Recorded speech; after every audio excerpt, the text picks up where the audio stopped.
신앙의 균형 잡기와 성숙이라는 제목으로 오늘 말씀을 묵상하도록 하겠습니다. 자, 이제 오늘 소발, 나아마 사람 소발의 이제 변론, 욥에 대한 변론이 나옵니다. 이 세 명의 친구가 있잖아요. 소발이 맨 마지막이에요. 이 세 명의 친구가 번갈아서 같은 순서를 가지고 이야기를 합니다. 소발이 제일 마지막이거든요. 그리고 이제 욥의 이야기가 계속이 되고 이렇게 계속 이렇게 반복이 되는데, 소발의 말이 좀 짧습니다. 그래서 이제 한 텀이 이제 돈 거예요. 욥의 세 친구들이 한 번씩 다 욥에 대해서 말하고, 욥이 또 말하고, 이렇게 이제 한 텀이 돈 겁니다. 물론 이제 욥의 대답이 있어야 되겠죠. 자, 이 한 텀을 돈 시점에서 우리는 오늘 이 욥의 세 친구들에서 다시 한번 좀 생각해 보려고 하고요. 그리고 이 친구들의 말을 보면 사실은 그 말만 보면은 다 맞는 말 같아요. 근데 우리는 결국 이 말을 어떻게 평가를 하냐면, 맨 마지막에 욥기 42장에 가서 하나님이 이제 어떻게 평가했는지를 보고 그 결론을 보고 이게 잘못된 거구나라고 하는 것을 알아야 됩니다. 그래서 이 말 자체만 보면 사실은 그렇게 틀린 말이 없는 것 같아요. 근데 균형을 잡기가 필요합니다. 그래서 오늘 소발이 한 말의 내용을 보면서 거기에서 좀 균형을 잡고, 또 하나는 이제 욥의 세 친구들이 과연 가치가 있는가라고 하는 부분에 대해서 좀 살펴보려고 합니다. 자, 오늘 소발은 하나님이 얼마나 크신지에 대해서 이야기를 합니다. 하나님의 그 광대하심에 대해서 말을 하고 있어요. 자, 6절을 보면 지혜의 오묘함으로 네게 보이시기를 원하노니 이는 그의 지식이 광대하심이라. 하나님의 지식이 너무 커서 다 알 수 없다, 하나님을 측량할 수 없다 라고 이야기를 합니다. 여러분, 소발의 말이 맞습니까? 틀립니까? 자신이 없으세요? 맞습니까? 틀립니까? 맞아요. 그죠? 맞습니다. 맞습니다. 이 소발이 말한 것으로도 사실은 다 표현할 수 없는 게 하나님이시죠. 나중에 이제 38장부터 이야기를 하면 하나님이 이 소발의 그 말을 엄청나게 확장을 하셔서 하나님이 얼마나 광대한 분이신지, 얼마나 크신 분이신지, 얼마나 우리 지혜로 하나님을 알 수 없는 분이신지에 대해서 하나님은 말씀을 하십니다. 엄청난 분이십니다. 우리는 그 하나님의 위대하심, 크심, 광대하심을 생각하게 될 때 나타나는 반응, 그 하나님의 크심을 생각하게 될 때 우리에게 나타나는 반응은 뭐냐면 경배입니다. 경외, 하나님을 두려워하고 그리고 그 앞에 엎드리는 이 예배, 경배를 하게 되는 것이죠. 오늘날은 좀 이 하나님에 대한 이 지식이 강조될 필요가 있습니다. 왜냐하면 오늘날은 시대는 어떤 시대입니까? 객관적인 진리를 부정하고 또 절대적인 권위를 부정하는 시대입니다. 그래서 하나님의 크심, 위대함, 왜냐하면 지금은 이제 뉴에이지 사상이 이제 휩쓸고 있지 않습니까? 그러니까 내 안에 잠든 거인만 깨우면, 내 안에 무한한 잠재력이 있는데 이것만 깨우면 나도 신에 버금가는 그런 삶을 이룰 수 있다라고 말하는 게 오늘날의 시대입니다. 그리고 너도 나한테 간섭할 권리가 없다라고 말하면서 우리는 다 옳다라고 하는 시대이기 때문에 이 절대적인 권위를 부정하는 시대 가운데 이 하나님의 차원이 다른 엄청난 크심과 그 광대하심에 대해서 충분히 강조하는 것은 매우 필요합니다. 예수님을 믿지만 많은 성도들이 하나님을 자기 수준에서 조금 높은 분으로 생각하는 경향이 있습니다. 하나님의 크심과 거룩하심을 제대로 알지 못하기 때문에 하나님의 사랑만 얘기하지 하나님을 경외하지 않습니다. 우리는 이 하나님의 사랑에 대해서만 이야기를 할 때 우리는 하나님에 대한 균형을 잃게 됩니다. 그래서 마치 내가 무엇을 해도 하나님은 다 괜찮다고 나를 받아주시는 그런 하나님으로 생각할 수가 있다는 거예요. 그래서 옛날 표현으로 얘기를 하면 버릇없는 손주가 할아버지 위에 올라가가지고 막 상투를 잡고 수염을 잡아당기고 해도 그저 허허 웃어주는 그런 하나님으로 착각할 수 있다는 것입니다. 근데 전혀 그렇지가 않아요. 오늘 본문에 소발이 한 내용을 들어보면 하나님은 전혀 그런 분이 아닙니다. 자, 균형을 잃은 모습이죠. 예수님이 우리를 친구라고 이렇게 말씀하십니다. 그렇죠? 그래서 제자들을 형제라고 말을 합니다. 그래서 우리는 그 말씀을 받아들이게 될 때 하나님에 대해서 굉장한 친밀함을 느끼지만, 그러나 그것만 생각하게 될 때 우리는 하나님이신 예수님에게 광대하심과 위엄이 없는 것으로 생각하기가 쉽다라는 거예요. 요한 사도를 잘 보십시오. 요한 사도. 요한 사도는 예수님의 제자들 중에서 예수님과 가장 친밀함을 누렸던 사람입니다. 그래서 스스로 자기를 사랑하는, 그의 사랑하는 제자라고 표현을 하고요. 그리고 다른 제자들에 대해서는 그런 표현이 없는데, 요한은 유독 예수님에게 몸을 기대기도 하고 예수님의 몸에 자기 머리를 베기도 하고, 이런 정말 서스름없이 예수님에게 친밀함을 표현하는 그런 요한의 모습을 보게 되거든요. 자, 그런 예수님. 자, 그런데요, 똑같은 요한이 이제 요한복음을 썼고 요한계시록을 썼는데, 요한복음에는 전혀 나타나지 않는 그런 예수님의 모습이, 자, 요한계시록에 가면 완전 딴판입니다. 예수님이 부활하시고 그리고 승천하셔서 하나님의 그 영광 가운데 그 보좌에 앉아 계시는 그 예수님, 그 요한이 예수님을 보지 않습니까? 예수님이 나타나셨거든요.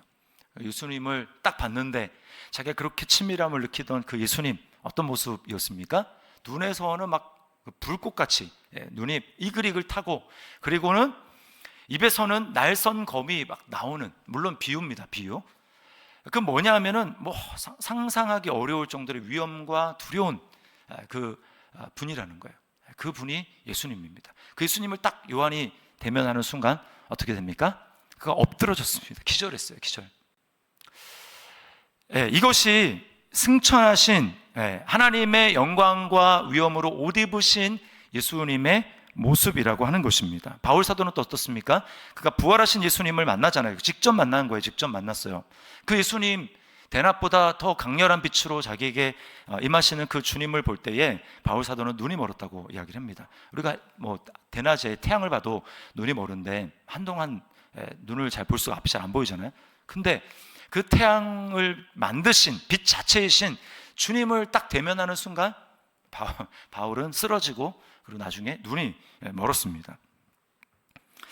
이게 바로 하나님이라는 거예요. 하나님의 영광, 크시고 광대하시고 엄위하신 그 하나님이라고 하는 것입니다. 우리는 하나님이 그런 분이라는 것을 잊으면 안 됩니다. 자, 이런 면에서 소발의 주장은 타당합니다. 자, 그러나요, 문제가 있습니다. 광대하심과 위대하신 하나님의 초월성만 강조하게 되면 우리는 그 하나님의 위엄에 압도되어서 하나님 앞에 잘 나가기가 어렵다라는 거예요. 하나님이 멀게만 느껴집니다. 또 그렇게 멀리 계신 하나님이, 뭐 우주보다 더 광대하신 그 하나님이 눈에 보이지도 않는 나에게 대해서 진짜 관심을 가지실까? 내 사정에 정말 귀를 기울이실까? 이렇게 생각할 수가 있는 것입니다. 그래서 이제 1대1로 성도들을 상담하고 하다 보면 믿음이 이제 연약한 성도들께서는 그런 경우가 종종 있습니다. 이제 초신자, 하나님이 너무 바쁘신데 80여 명을 다 돌보시면 얼마나 바쁘시겠습니까? 근데 나까지 하나님이 그렇게 챙기시느라 너무 바쁘실 것 같은데, 뭐 이렇게 얘기하시는 분이 있어요. 여러분, 우리는 이렇게 하나님에 대해서 생각하게 되면 하나님 앞에 나의 사정을 가지고, 내 마음을 가지고 하나님 앞에 나아가기가 어렵습니다. 그저 경배는 하고 엎드려 절은 하지만 내 마음을 쏟고 하나님의 친밀함을 느끼면서 기도하고, 이렇게 하기는 어렵다라는 거예요. 그러나 성경은 그 하나님의 양면성을 이야기를 합니다.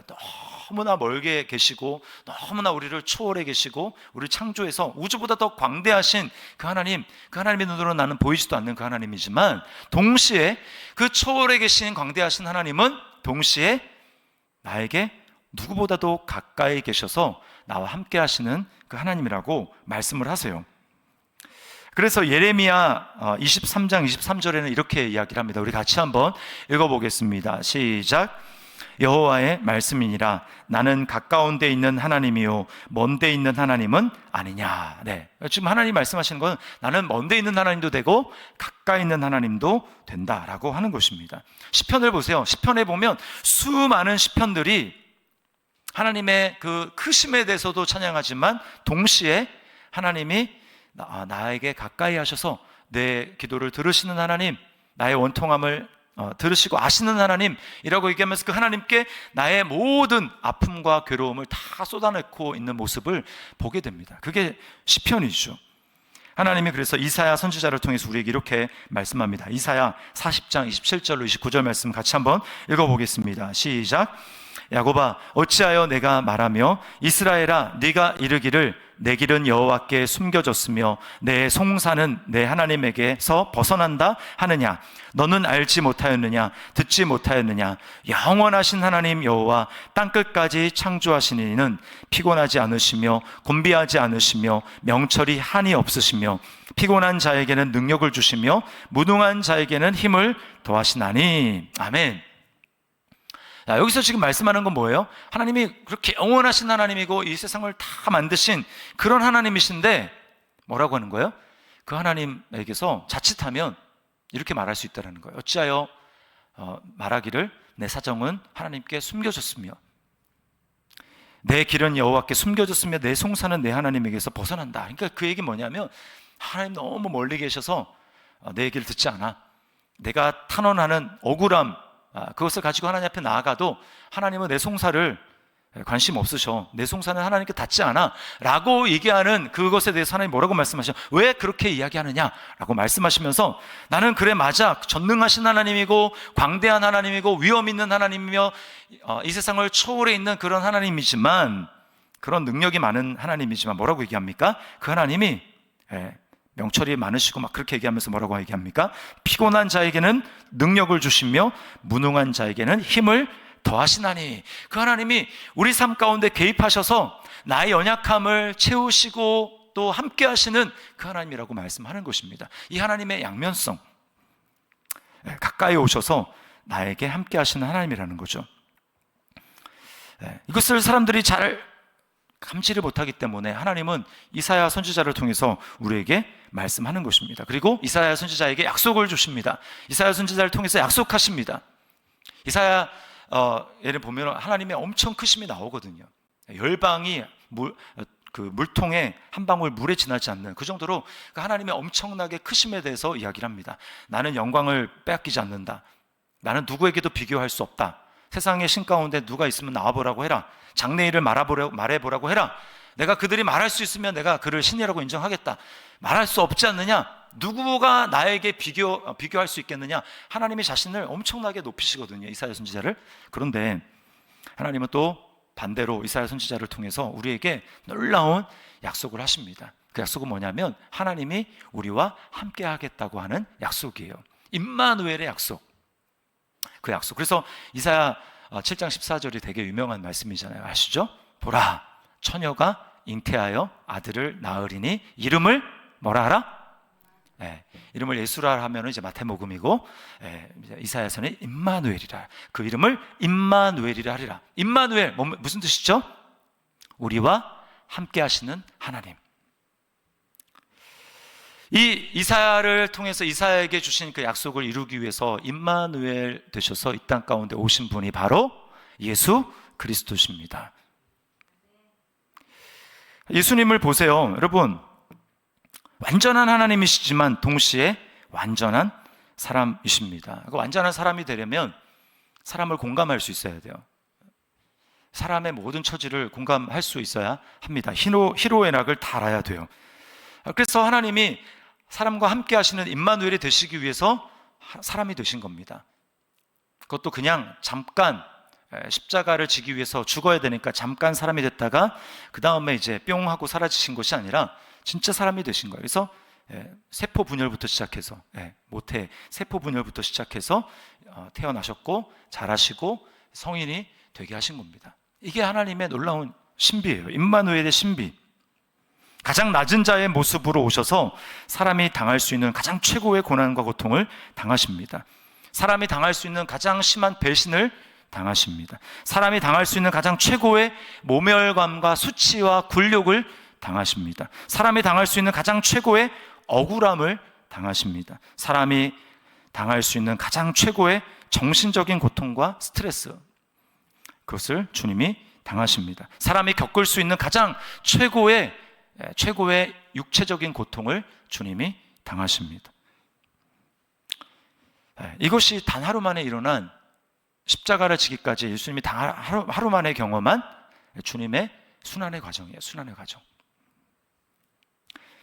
십자가형이 너무 고통스럽기 때문에 사형수들에게 그 당시에 마취제라고 하는 이 쓸개를 탄 포도주를 주지 않습니까? 예수님은 그것을 맛보시고 거절하셨어요. 그렇게 하신 이유가 무엇입니까? 너무나 고통스러워서 그래도 고통을 좀 경감할 수 있는데 그 고통을 주님이 마취제를 거부하신 이유, 그건 뭐냐면 주님이 오롯이 인간의 우리의 모든 괴로움과 아픔과 슬픔을 다 자신의 몸으로 끝까지 한 방울이라도 감당하기 위해서 주님은 마취를 거부하신 거예요. 그래서요, 주님이 이해하지 못할 사람이 없고 주님이 헤아리지 못할 마음이 없다라는 것입니다. 다 헤아릴 수 있다라는 거예요. 이 시간 주님은 우리의 사정을 아시고 우리의 아픔과 우리의 고통과 슬픔을 아시고 이해하시고 그걸 내게 가지고 오라고 말씀하십니다. 히브리서 4장 15절 말씀 우리 같이 한번 읽겠습니다. 시작. 우리에게 있는 대제사장은 우리의 연약함을 동정하지 못하실 리가 아니요 모든 일에 우리와 똑같이 시험을 받으신 이로되 죄는 없으시니라. 아멘. 이 예수님이야말로 하나님을 가장 완벽하게 드러내신 분이에요. 하나님의 크심과 광대하심도 드러내실 뿐만 아니라 하나님이 우리에게 가까이 오셔서 내 사정을 아시고 누구보다도 나를 가까이 하시는 그 하나님, 그 하나님을 나타내신 것입니다. 그래서 그 하나님이 계시니까 어떻게 하라는 거예요? 예수님이 그런 분이니까 어떻게 하라는 겁니까? 4장 15절이 죄는 없으시니라. 그 다음에 4장 16절이 뭡니까? 그러므로 은혜의 보좌 앞에 담대히 나아갈지니라. 은혜의 보좌 앞에 담대히 나아가라는 거예요. 이런 주님이 우리의 하나님이 되셔서 우리와 함께 하시고 또 우리에게 그 주님의 영을 부어주셔서 성령님이 내 안에 계시기 때문에 하나님 앞에 은혜의 보좌 앞에 담대히 나아가라는 거예요. 우리 주님의 은혜의 보좌 앞에 담대히 나아갈 수 있기를 주님의 이름으로 축원합니다. 네. 자, 또 하나 이제 생각할 것이 있습니다. 그건 뭐냐면요, 이제 한 텀이 지났다고 했잖아요. 네. 이제 한 텀이 지났기 때문에 이 새 친구에 대해서 좀 한번 생각을 해볼 필요가 있습니다. 자, 여러분, 너무나 고통스러운 상황을 겪는 욥에게 우리는 이런 질문을 하게 됩니다. 친구라고 이따위 친구밖에 없는가? 라는 생각을 하게 됩니다.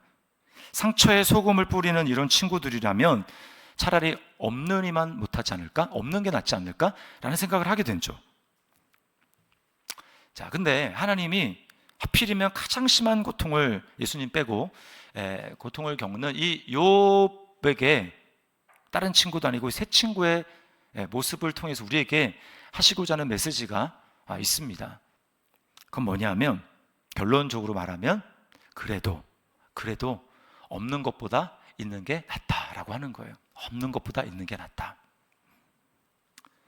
여러분, 욥의 새 친구는요, 성숙하지 못한 공동체를 보여줍니다. 우리에게.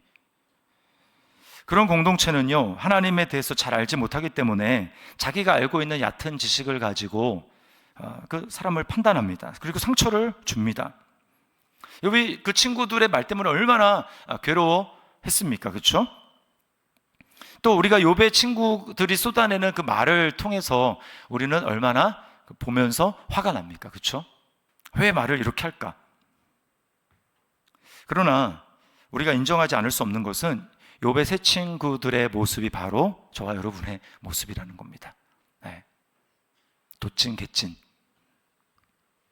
우리는 정도의 차이가 있지만 우리 또한 입 밖으로 나가는 말, 그리고 때로는 소리 없는 말이 뭐예요? 눈빛, 그리고 우리의 표정, 그리고 우리의 몸짓과 태도로 우리는 상대방에 대해서 수많은 말을 하고 있습니다. 수많은 판단을 하고 있습니다. 그래서 상처를 주죠. 말을 하지 않아도 분위기로 다 감지하는 거 아닙니까? 이게 공동체라는 겁니다. 하나님은 욥의 새 친구의 모습을 보면서 우리에게 말씀하는 거예요. 이게 너의 모습이다. 여러분 인정하십니까? 인정하지 않으실 줄 알았어요. 인정하지 않은 분은요, 욥의 새 친구에 진짜 더 많이 닮은 분이에요. 그래도 인정하신 분들은 그래도 조금 더 나오면 도찐개치긴 하지만 이렇게 크게 대답하지 않으시는 여러분은 욥의 새 친구랑 많이 닮아 있는 사람이다. 그럼에도 불구하고요, 하나님은 이런 공동체, 불완전한 공동체, 상처를 주는 공동체, 말을 곧다이밖에 못하는 그런 친구, 그런 지체들, 그 지체들을 통해서 하나님은 우리를 빚어가신다라는 것입니다. 욥을 잘 생각을 해보십시오. 욥의 세 친구가 없었다면, 그래도 이렇게라도 상처를 주는 이 친구들이 아예 없었다면, 욥의 주변에 아무도 없었다면 어떻게 될까요? 욥은 버티지 못했을 거라고 생각을 합니다. 하나님을 새롭게 만나는 자리까지 결국 도달하지 못했을 거예요. 친구들의 이야기를 들으면서 화도 나고 상처도 받고 너무 억울하고 원통하고 가슴도 치면서 막 답답해서 괴롭겠지만, 그 친구들의 이야기에 열받으면서 반박하는 그런 과정들을 통해서 욥은 하나님께 나아가게 되고 결국은 하나님을 새롭게 만나게 되는 것입니다. 우리는 인정해야 될 게 있어요. 그게 뭐냐면, 내 속을 불편하게 만들고 내 속을 지르고 나를 열받게 하는 그 사람들을 통해서 우리가 그걸 잘 이렇게 승화하면 하나님을 만나게 된다라는 사실입니다. 한나를 보세요. 한나, 사무엘의 어머니 한나. 한나가 하나님을 만나고 결국은 사무엘을 품에 안을 수 있는 그 비결은요, 비결 아니고 이제 그 과정은 분인나를 빼놓고는 얘기하지 못하는 거예요. 분인나가 한나를 막 격동하고 후처로 들어왔으면서 첩이면서 그 본처인 한나가 아이를 낳지 못하는 것 때문에 막 하지 않습니까? 괴롭히지 않습니까? 근데 만약에 분인나가 없었다면 한나가 정말 그런 원통함을 가지고 하나님 앞에 나가서 그만큼 기도했을까? 왜? 남편이 당신 존재 자체가 나에게 열아들보다 낫지 않느냐 이렇게 얘기하면서 엄청나게 사랑해주고 막 더 챙겨주고 하지 않습니까? 그러니까 그 남편의 사랑으로 그냥 만족했다라고 하면 하나님 앞에 정말 그렇게 나가가지고 원통함을 가지고 기도를 했겠냐 말이에요. 했을 수도 있죠. 그러나 그렇게 하나님을 못 만날 수도 있다. 근데 너무나 괴롭기 때문에 이 마음을 도대체 누가 알아줄까? 아무도 알아줄 수 없어서 그 원통한 마음을 가지고 한나가 성소에 가가지고, 성전에 가서, 그 당시에 성전은 없었죠. 성막에 가가지고 하나님 앞에 기도하지 않습니까? 깊이. 그래서 하나님이 한나를 만나주시는 거예요. 만나주시고, 그래서 한나가 뭐라고 이야기를 합니까? 이름을 사무엘. 무슨 뜻이에요? 그 이 사무라는 것은 이제 쉐마, 여기에서 나온 말이에요. 이 듣다라는 뜻입니다. 엘은 하나님이에요. 그러니까 하나님이 들으셨다.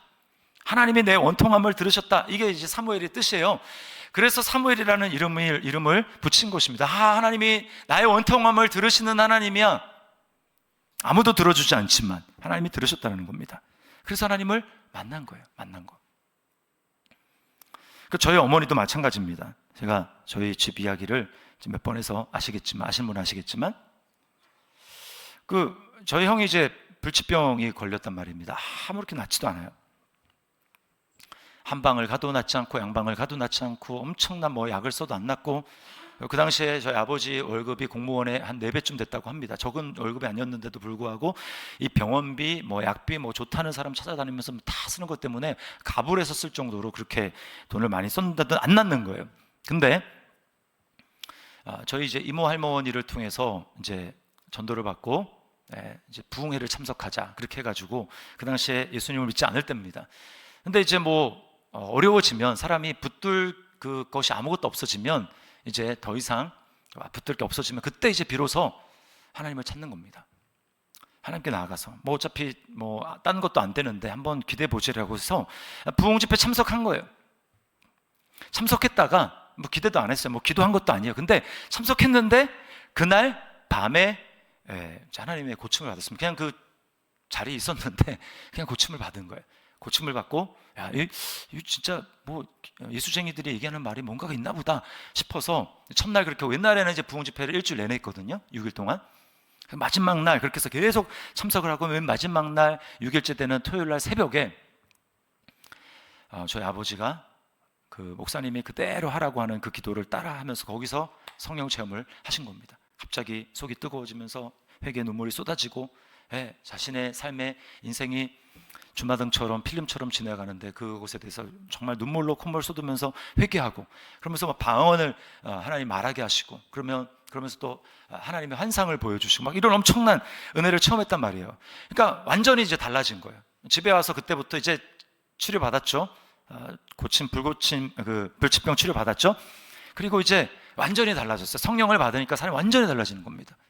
그래가지고 원래는 회사 끝나고 친구들이랑 술 먹고 이렇게 하면서 전전하면서 늦게 들어왔는데, 끝나자마자 이제 바로 들어오는 거예요.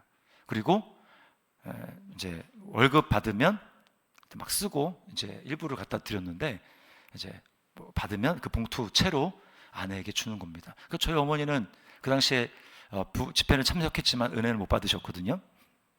그러니까 이해가 남편이 완전 헷가닥 뒤집어지니까. 그리고 이제 그 한여름이었는데도 불구하고 이제 방언 기도를 하니까, 근데 좀 남들한테 갑자기 달라진 모습 보여주기는 싫고, 그래서 이불 속에 들어가셔가지고 그 이불을 뒤집어 쓰고 소리가 새어나지 않도록 기도를 하시는 겁니다. 완전 바뀌었죠. 저희 어머니가 근데 보기에는 사람이 좀 정상이 아닌 것 같은 거예요. 정상이. 그래서 굉장히 핍박을 했습니다. 저희 어머니가. 아들 낳은 거는 좋은데 이제 남편이 이상해졌다고 생각을 하신 거예요. 그러다가 이렇게 시간이 지나다가 그때 이제 잠깐 동안 전세로 있었던 데가 있었다고 합니다. 근데 그 집 주인 아주머니가 저희 어머니는 너무 괴롭게 하는 거예요. 말도 안 되는 거 가지고 꼬투리 잡고 막 너무 괴롭게. 그래서 어머니가 도저히 이제 답답해가지고 안 되겠다 싶어서 그때 기도를 하기 시작한 겁니다. 우리 남편이 막 이불 뒤집으시고 기도하던데 뭐가 있나라고 해가지고 그때 하나님 앞에 기도를 하다가 거기서 동일하게 또 하나님의 놀라운 은혜를 체험한 거예요. 하나님을 만난 거예요. 제가 드리고자 하는 말씀 뭐냐, 누군가 나를 막 핍박하고 누군가 나를 괴롭히고 이런 것들을 통해서 그것이 하나님을 만나는 새로운 길이 될 수 있다라는 것입니다. 그러니까 여러분, 꼭 무슨 완벽한 사람이 있고 너무나 성숙하고 이런 사람을 통해서 우리가 하나님을 만날 수도 있지만 그렇지 않을 수도 있어요. 내가 지금 우리 교회에 허락해 주신 공동체, 그리고 다락방, 거기 안에 있는 지체 마음에 안 들 수 있어요. 왜 하필이면 저 사람이냐, 날 괴롭게 한다, 정말 꼴보기 싫다, 뭐 이런 사람이 있을 수 있잖아요. 그러나 그런 사람이 있다 할지라도 하나님은 뭐예요?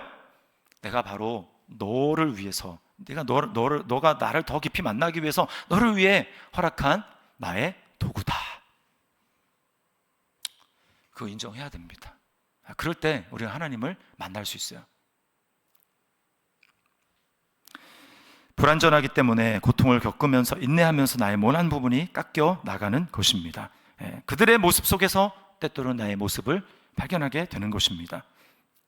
그리고 그런 나의 모습을 발견하면서 이런 나를 받아주신 하나님의 은혜에 대해서 새롭게 감격하게 되는 거예요. 그러므로 여러분 생각대로 판단하지 마십시오. 없는 게 차라리 낫다, 그렇지 않습니다. 하나님은 바로 나를 위해서 맞춤형 은혜를 지금 허락하셨다는 사실을 우리가 받아들여야 됩니다. 우리 좌우로 바라보시면서 한번 그렇게 인사하도록 하겠습니다. 맞춤형 은혜였군요. 한번 인사하도록 하겠습니다. 네. 고백한 분에게 하나님의 놀라운 은혜가 임할 줄 믿습니다. 우리 이 하나님을 기억했으면 좋겠어요. 여러분, 하나님은 정말 위대하신 하나님, 광대하신 하나님이기도 하시지만 동시에 우리 가까이 계신 하나님, 그것을 예수님을 통해서 우리에게 보여주셨으니 어떠한 것도 좋습니다. 그 원통함, 공동체에서 받은 그 원통함, 안타까움, 나를 알아주지 못하는 이 억울함을 가지고 여러분 그냥 이빨을 막 부들부들 가면서 막 내 힘으로 막 참아내려고 하지 마시고, 그러면은 잘못하면 여러분 정신병 갈 수도 있어요. 그러지 마시고 우리에게 모든 것을 원통함을 들어주신다고 말씀하시는, 은혜의 보좌 앞에 담대히 나아라고 말씀하시는 그 주님 앞에 원통함을 아뢰며 나아가게 될 때 하나님께서 우리를 만나주시고 욥이 만난 그 하나님 우리도 경험하게 될 줄 믿습니다. 그런 은혜가 넘치기를 주님의 이름으로 축원합니다. 우리 말씀을 기억하면서 우리 함께 아까 했던 찬양, 거친 길을 걸어갈 때 우리 찬양 하나님 앞에 다시 한번 고백합니다. 참 신기한 게 제가 이 설교 찬양을 따로 고르지 않거든요. 근데 항상 제가 앞에 그 한 찬양 중에 그 설교에 맞는 찬양이 꼭 있어요. 참 신기해요. 거친 길을 걸어갈 때 우리 찬양 하나님 앞에 드리겠습니다.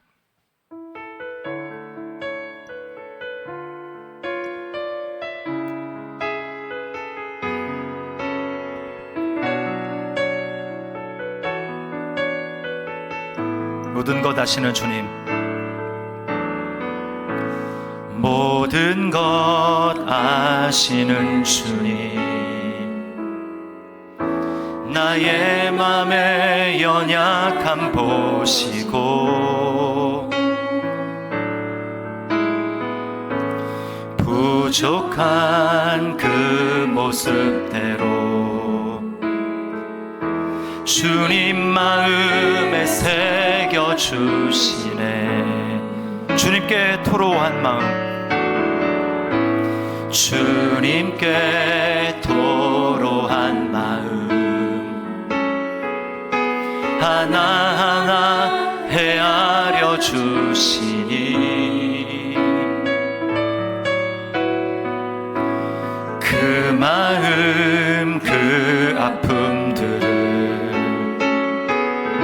주님 손으로 품어주시네. 아멘. 거친 길 위를 걸어갈 때, 거친 길 위를 걸어갈 때도 험한 산이 앞을 막아도 빛 대신 주님의 두 손이 나를 붙드네. 주의 마음이 닿은 내 삶에 점이 슬픔을 씻으시는 주님을 찬양, 주님을 찬양하네. 거친 길 위를 걸어갈 때도 험한 산이 앞을 막아도 빛 대신 주님의 두 손이 나를 붙드네. 주의 마음이 닿은 내 삶에 점인 슬픔을 씻으시는 주님을 찬양, 주 이름을 찬양. 다시 한번 고백합니다. 거친 길 위를 걸어갈 때도 험한 산이 앞을 막아도 빛 되신 주님의 두 손이 나를 붙드네. 주의 마음이 닿은 내 삶에 점인 슬픔을 씻으시는 주님을 찬양, 주 이름을 찬양하네. 우리 시간에 말씀을 기억하면서 우리 기도했으면 좋겠습니다. 우리 하나님에 대해서 균형 잡힌 시각을 가지고 우리 주님 섬겼으면 좋겠어요. 하나님은 크시고 광대하신 분이십니다. 마땅히 나의 예배를 받으시고 엎드려 절하고 경외하실 분이십니다. 만홀히 여김을 받을 분이 아니십니다. 그러나 동시에 그 하나님은 우리에게 가까이 하시는 분, 더 이상 가까이 할 수 없을 정도로 우리 가까이 하셔서 나의 모든 사정을 아시고 내 모든 원통함, 내 마음을 토로하셔서 그거를 듣기 원하시는, 그 정도로 나에게 관심을 가지시며 나를 사랑하시는 분이 바로 우리 하나님이라고 말씀하십니다. 이 시간 우리 그 주님 앞에 마음의 답답함과 원통함, 어떤 사정들, 어떤 것도 다 좋습니다. 다 아뢰으면 좋겠습니다. 이 시간 아뢰으면 좋겠고요. 동시에 주님, 내 제한된 시각으로 믿음의 지체들, 형제 자매들을 판단하지 않고 저 사람 내게 합당하지 않아, 없었으면 좋겠어 라고 생각하는 것이 아니라 나를 정말 예수님 닮도록 빚으시기 위해서 꼭 알맞는 믿음의 형제 자매들을 허락해 주셨다는 사실을 기억하면서, 주님, 제가 하나님의 섭리를 알고 그렇게 인정하면서 주님, 저를 향한 하나님의 뜻을 이루며 나아갈 수 있도록 주님 인도하여 주시옵소서. 우리 시간에 같이 한번 우리 말씀을 기억하면서 우리 함께 기도하며 나가도록 하겠습니다. 기도하겠습니다.